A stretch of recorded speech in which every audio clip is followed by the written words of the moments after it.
पिछली श्रृंखला में हमने कर्ण के किशोर रूप को देखा। प्रथम सर्ग में पिछली श्रृंखला में हमने कर्ण के किशोर रूप को देखा, जो रंगभूमि में प्रदर्शित होता है या उसके ओज और शौर्य से, वीरता से सभी कुंठित होते हैं, और जहाँ राजकुमार या कुरुकुल के श्रेष्ठ जन जो वृद्ध वयोवृद्ध हैं वह कुंठित होते हैं, वहीं महारानी कुंती जो है वह दुखित होती हैं, क्योंकि वह कर्ण को पहचान तो लेती हैं कि वह मेरा पुत्र है, लेकिन उसे वह अपना अधिकार नहीं दिला सकती। इसलिए दुखी, विवश, असहाय वो रनिवास की तरफ प्रस्थान करती हैं।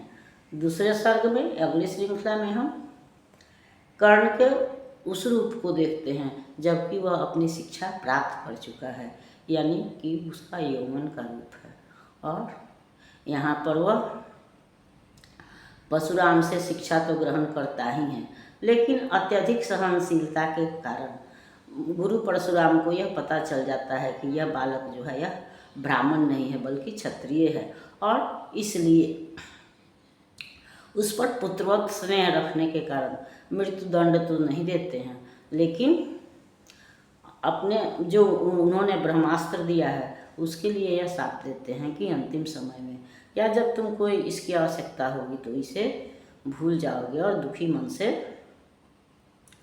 कर्ण जो है वह अपने घर की ओर प्रस्थान करता है।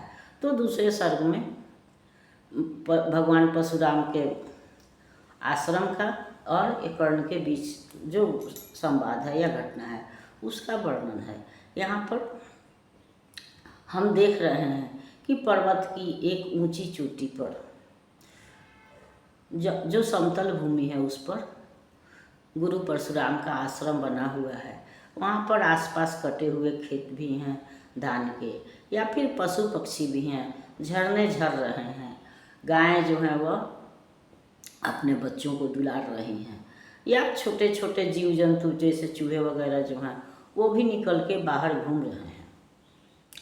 और दोपहर के बाद का समय है, पूजा हो चुका है, हवन का गंध जो है अभी वातावरण में फैला हुआ है, और वैसे समय में कर्ण जो है वह वही हवन के बाद जो है गुरु जो है उसके जंघा पर विश्राम करते हैं। तो यहाँ हम कर्ण परशुराम की कुटिया का वर्णन देखते हैं या करते हैं।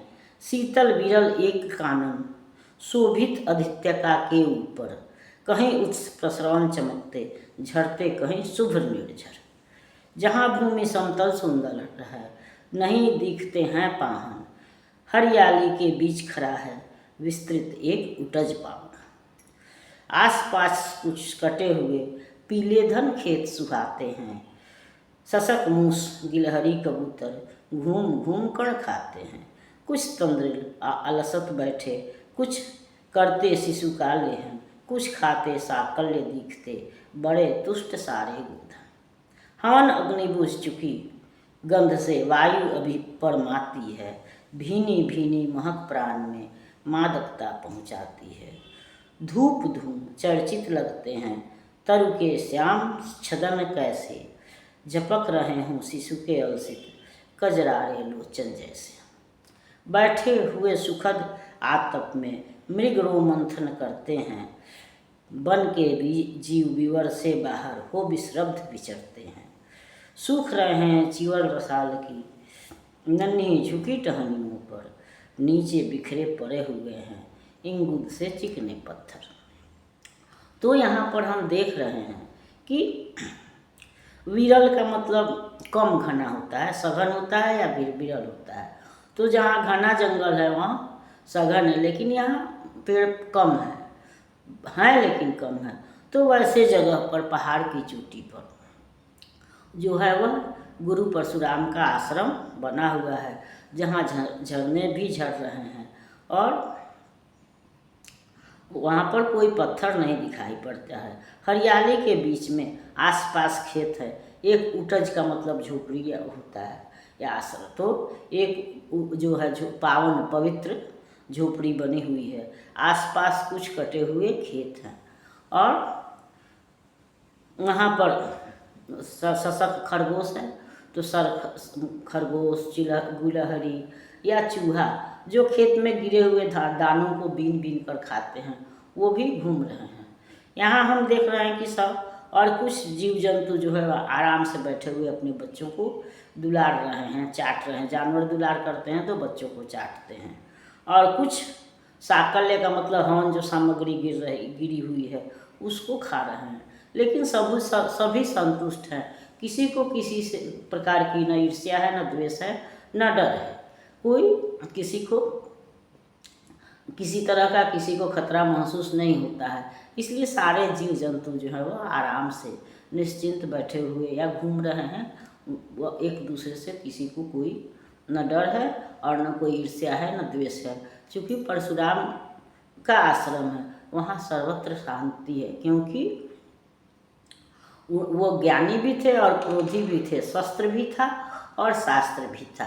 तो इसलिए उनके आश्रम में डर का कोई स्थान नहीं था। अभी वही दोपहर के बाद का समय है, हवन हो चुका है। हवन की अग्नि तो बुझ चुकी है, लेकिन उसके जलने का गंध जो है वह अभी चारों तरफ महक आ रही है या चारों तरफ फैली हुई है और मन में एक अजीब तरह की खुशबू भर रही है।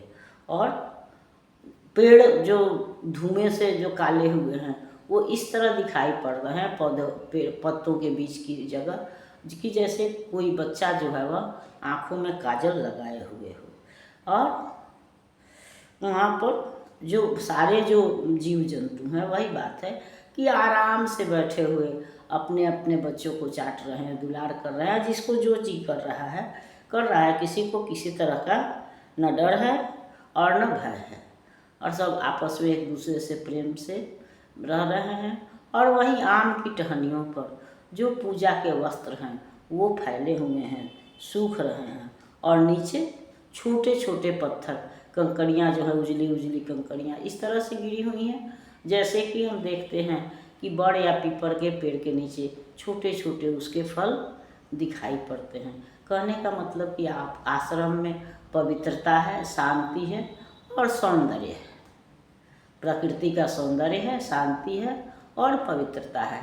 वैसे पवित्र आश्रम में जो है वह गुरु परशुराम, जिनका कि एक और कमंडल भी है तो एक तरफ कुठार भी है, वो कर्ण की जंघा पर आराम कर रहे हैं, जिस पर कि हम अगली श्रृंखला में विचार करेंगे।